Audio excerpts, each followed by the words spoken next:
Hello guys. So I hope आप सब अच्छे होंगे। सो आज हम एक इम्पॉर्टेंट टॉपिक स्टार्ट करने जा रहे हैं जिसका नाम है reaction mechanism. So you know that कि CSI या नेट केमिस्ट्री या फिर IIT जैम और जितने भी कॉम्पिटिटिव एग्जाम होते हैं लाइक नीट जेई सभी में ऑर्गेनिक केमिस्ट्री का ये वाला टॉपिक जो है वो बहुत ही ज़्यादा इंपॉर्टेंट है। सो जब हम स्टार्ट करने जा रहे हैं रिएक्शन मैकेनिज्म, तो रिएक्शन मैकेनिज्म और इंटरमीडिएट इसके बाद हम पढ़ेंगे जो कि काफ़ी ज़्यादा रिलेट करेगा। सो रिएक्शन मैकेनिज्म में आप क्या देखेंगे कि जैसे न्यूक्लियोफिलिक सब्स्टिट्यूशन रिएक्शन, ठीक है, फिर electrophilic substitution reaction, elimination reaction, इस टाइप का जो आप रिएक्शन वाला पार्ट पढ़ते हो, मतलब SN1 reaction, SN2 reaction, E1 reaction, E2 reaction, ये आप रिएक्शन मैकेनिज्म के अंदर पढ़ते हो। तो यहाँ पर हम अभी सबसे पहले जो कवर करने वाले हैं वो रिएक्शन मैकेनिज्म का पार्ट कवर करेंगे, SN1 और SN2 रिएक्शन। तो यहाँ पर हम पॉइंट टू पॉइंट बात करेंगे, ठीक है, जो आपका इंपॉर्टेंट है एग्जामिनेशन के लिए। तो मैं यहाँ पर एक कंपैरिजन लिख रहा हूँ कि एक है हमारे पास SN1 means substitution nucleophilic unimolecular reaction. Unimolecular means जो फर्स्ट ऑर्डर की रिएक्शन होती है।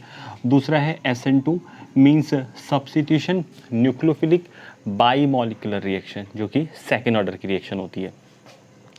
सो होता क्या है, जब हम SN1 रिएक्शन की बात करते हैं और SN2 रिएक्शन की बात करते हैं तो कौन से ऐसे फैक्टर हैं जो कि रिएक्शन को ड्राइविंग फोर्स या प्रोसीड करवाएंगे SN1 के थ्रू, और कौन से ऐसे फैक्टर हैं जो प्रोसीड करवाएंगे रिएक्शन को SN2 के थ्रू, और SN1 SN2 होती क्या है।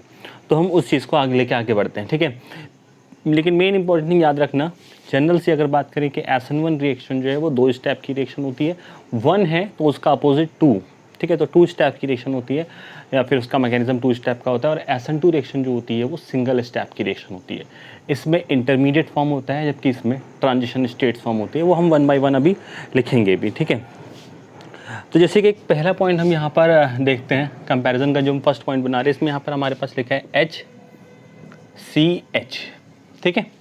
यहाँ पर हमारे पास एक ग्रुप है PH मतलब फिनाइल रिंग, और यहाँ पर हमारे पास हैलोजन मींस Cl ग्रुप लगा हुआ है। अब यू नो दैट कि जो हैलोजन्स होते हैं ना वो बहुत अच्छे लिविंग ग्रुप होते हैं, और अगर ये बहुत अच्छे लिविंग ग्रुप हैं तो यहाँ से ये Cl ईजिली बाहर निकल सकता है।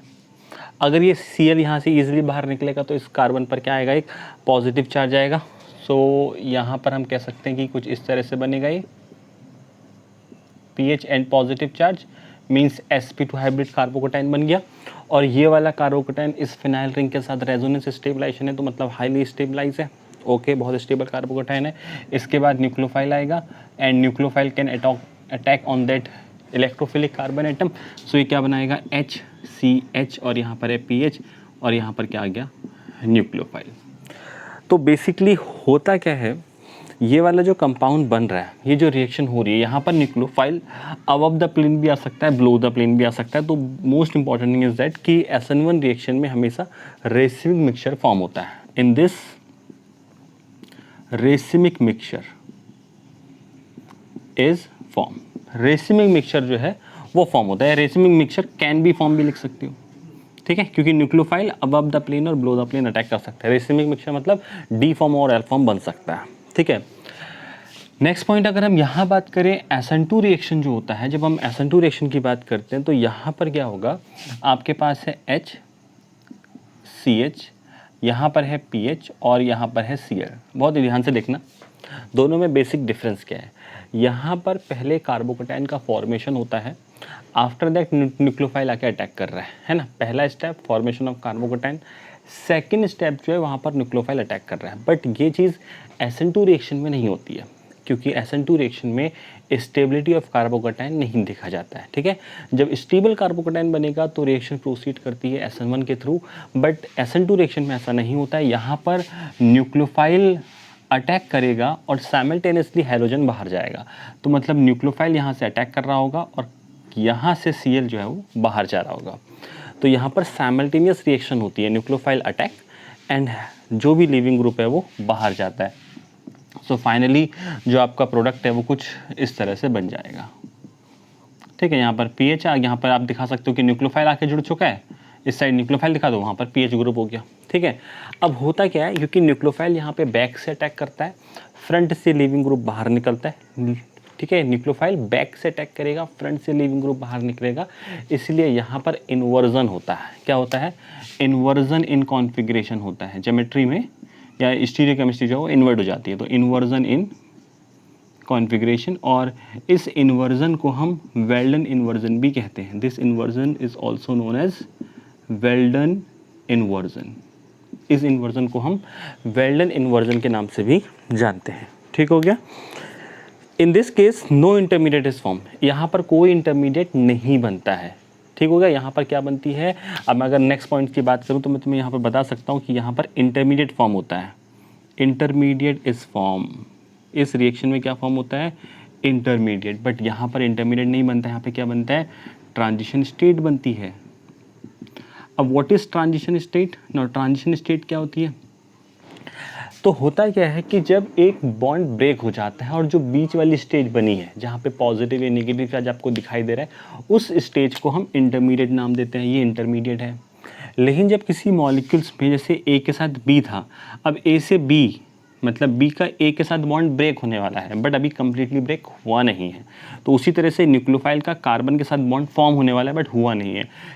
ऑन सेम टाइम यहाँ से एक दूसरा ग्रुप है जो कि ब्रेक होने वाला है, तो ये वाला बॉन्ड फॉर्म होने वाला है और ये वाला बॉन्ड ब्रेक होने वाला है। जैसे यहाँ से न्यूक्लियोफाइल का बॉन्ड कार्बन के साथ फॉर्म होने वाला है बट क्लोरीन का बॉन्ड ब्रेक होने वाला है, लेकिन अभी कंप्लीटली ब्रेक हुआ नहीं है। उस पर्टिकुलर स्टेज को हम ट्रांजिशन स्टेट का नाम देते हैं। ठीक है, तो SN2 रिएक्शन में ट्रांजिशन स्टेट का फॉर्मेशन होता है, जबकि SN1 रिएक्शन में इंटरमीडिएट फॉर्म होती है। ठीक है, अब आगे देखते हैं, आगे हम इसको और कैसे डिफ्रेंशिएट कर सकते हैं और कौन कौन से पॉइंट ऑफ डिफरेंस हैं जो SN1 और SN2 में आपको देखने के लिए मिलते हैं। ठीक है, तो एक तो मैंने बता दिया आपको क्या कि इंटरमीडिएट्स वाला केस, कि इंटरमीडिएट्स SN1 में बनेगा, SN2 में ट्रांजिशन स्टेट बनेगी। अब सबस्ट्रेट का पॉइंट देखते हैं। सबस्ट्रेट, दोनों ही केसों में हम सबस्ट्रेट देख रहे हैं। ठीक है, यहाँ पे क्या सबस्ट्रेट यूज़ होता है, यहाँ पे क्या सबस्ट्रेट यूज़ होता है, तो अभी तो मैंने बता दिया था कि यहाँ पर हम स्टेबिलिटी ऑफ कार्बोकैटायन देखते हैं। क्या देखते हैं यहाँ पर हम, कि आपको वो वाला केस देखना है जहाँ पर सबसे ज़्यादा स्टेबल कार्बोकैटायन बनेगा। अगर किसी रिएक्शन में स्टेबल कार्बोकैटायन बन रहा है, मीन्स वो रिएक्शन SN1 के थ्रू जाएगी। ठीक है, सो यहाँ पर हम क्या देखते हैं, स्टेबिलिटी ऑफ कार्बोकैटायन।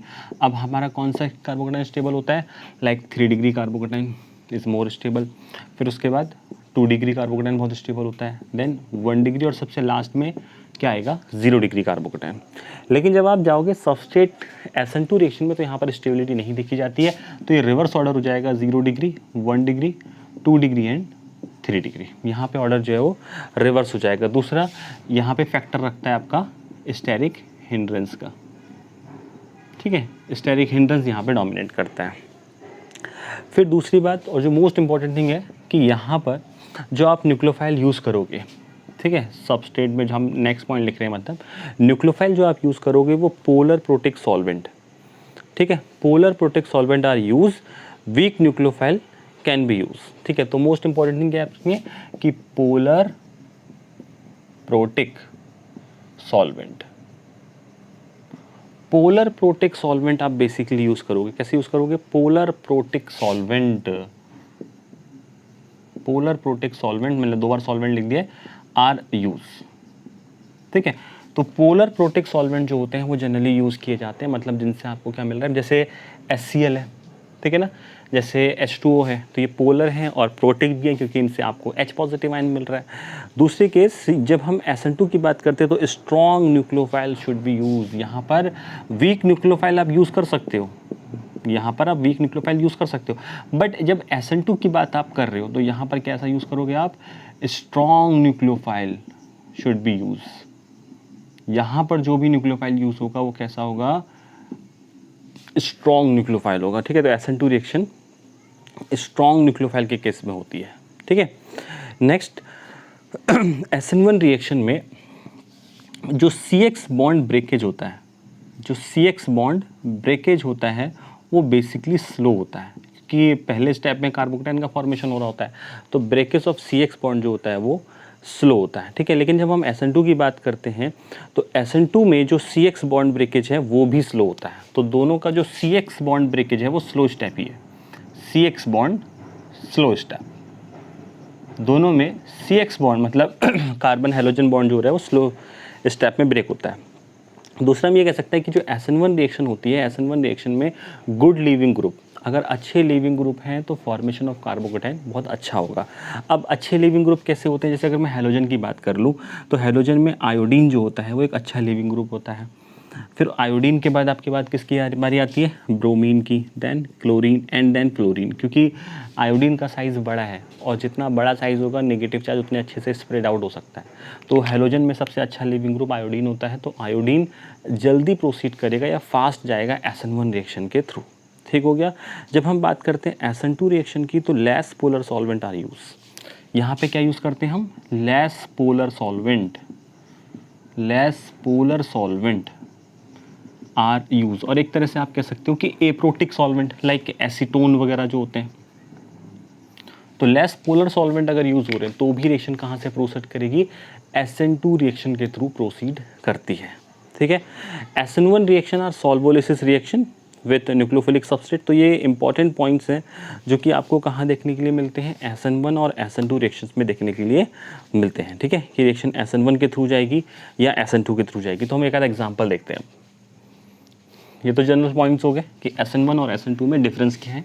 अब हम इनके पॉइंट्स देख लेते हैं कि आप अगर कोई रिएक्शंस अब बेसिकली आपको दी है तो आप इजीली उसको देख पाओगे, क्योंकि आप चीज़ों को जितना भी याद रख लो, जितना भी आप रटने की कोशिश करो कभी रट नहीं पाओगे। याद कैसे होगा, जितना आप क्वेश्चंस करोगे चीज़ें अपने आप याद होती चली जाती हैं। ठीक है।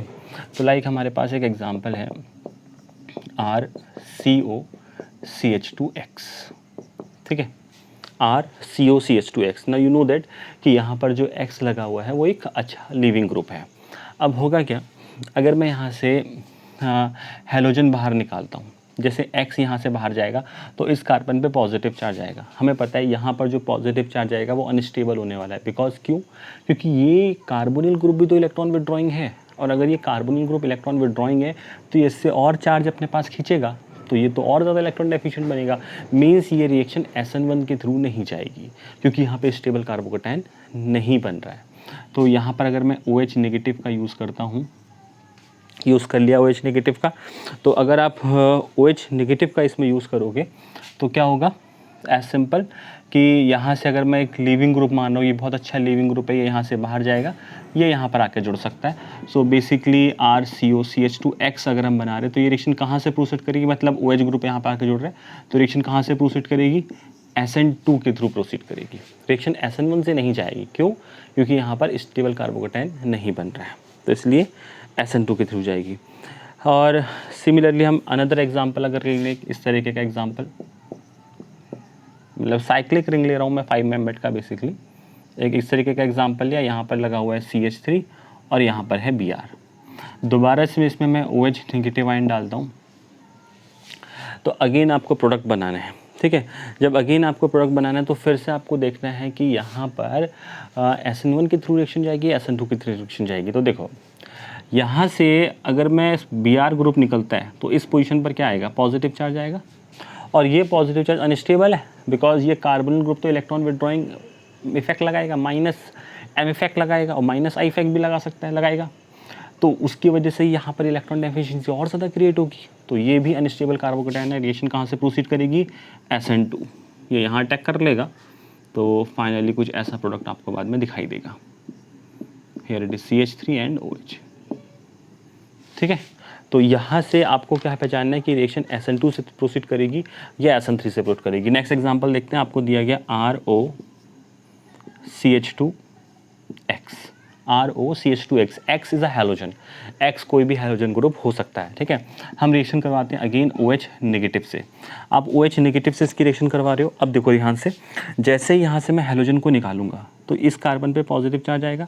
अब ये पॉजिटिव चार्ज इस ऑक्सीजन के लोन पेयर से स्टेबलाइज है, बिकॉज ये लोन पेयर यहाँ आ जाएंगे, तो मीन्स यहाँ पर +M इफेक्ट भी कह सकते हो, +I इफेक्ट भी कह सकते हो, जिसकी वजह से ये कार्बोकेटाइन स्टेबलाइज हो रहा है, मतलब स्टेबल कार्बोकेटाइन बन रहा है। और अगर स्टेबल कार्बोकेटाइन बनेगा तो रिएक्शन प्रोसीड करेगी कहाँ से, SN1 के थ्रू। अब ये यहाँ पे अटैक करके बना सकते हैं ROCH2X। तो इस तरह से आपको चेक करना होता है कि स्टेबल कार्बोकेटाइन है या नहीं है। ठीक है, दूसरा अगर स्टेबल कार्बोकेटाइन भी है, चीज़ें इस तरह से फॉलो हो रही हैं, तो फिर आपको सॉल्वेंट भी देखना है। ठीक है, कि अगर ये सॉल्वेंट यूज़ हो रहा है वो एप्रोटिक है, मतलब अगर उसमें H पॉजिटिव DMSO टाइप के सॉल्वेंट है तो SN2 से जाएगी, अगर वो H2O है, HCl है, पोलर प्रोटिक सॉल्वेंट है, तो रिएक्शन SN1 के थ्रू प्रोसीड करेगी। ठीक हो गया। तो ये सारी चीज़ें भी देखनी होती हैं, तो नेक्स्ट क्लास में हम उन चीज़ों को भी डिस्कस करेंगे। Then SNI mechanism, elimination reaction, मैं ब्रीफ में आपको एक पूरा समझा के फिर हम क्वेश्चंस करेंगे, क्योंकि क्वेश्चन से आपको बहुत ज़्यादा चीज़ें क्लियर होने वाली है, क्योंकि एग्जाम में तो क्वेश्चंस ही आते हैं जो अप्रोच करने के लिए। ठीक है, thank you for watching this, I hope you like, so subscribe.